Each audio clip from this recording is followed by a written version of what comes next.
એક મોટા જંગલમાં એક ઊંટ અને એક શિયાળ રહેતા હતા.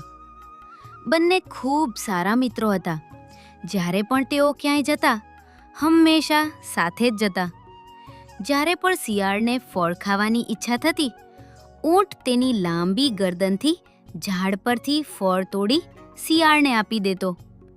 એક દિવસ શિયાળ બોલ્યો, મિત્ર ઊંટ, મને તરબૂચ ખાવાની બહુ ઈચ્છા છે, પણ તરબૂચ તો નદીની પાર વાવેલા છે.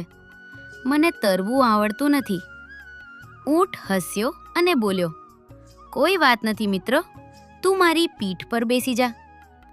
શિયાળ ઊંટની પીઠ પર બેસી ગયો અને ઊંટ તેને નદી પાર લઈ ગયો. નદીની પાર એક ખેતરમાં મોટા મોટા તરબૂચ હતા.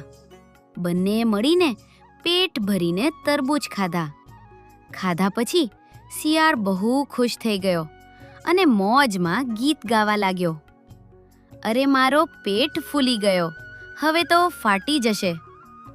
શિયાળનું ગીત સાંભળી ખેતરનો માલિક ત્યાં આવી ગયો. માલિકને જોઈને શિયાળ તરત જ ઊંટને છોડીને ઝાડીઓમાં છુપાઈ ગયો. પણ ઊંટનું શરીર બહુ મોટું હતું. તે ઝાડ પાછળ છુપાવાનો પ્રયત્ન કરે છે, પણ છતાં માલિકને દેખાઈ જાય છે. માલિક ઊંટને પકડી લે છે અને તેની ખૂબ મારામારી કરે છે. માલિક જતા રહે ત્યારે શિયાળ બહાર આવે છે. અરે મિત્ર, તું ઠીક તો છે ને? ચાલ હવે ઘરે જઈએ. શિયાળ ફરી ઊંટની પીઠ પર બેસી જાય છે અને ઊંટ નદી તરફ ચાલે છે.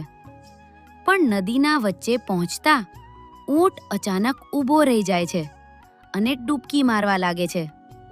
શિયાળ ગભરાઈને ચીસ પાડે છે, અરે મિત્ર, તું શું કરે છે? મને તરવું આવડતું નથી.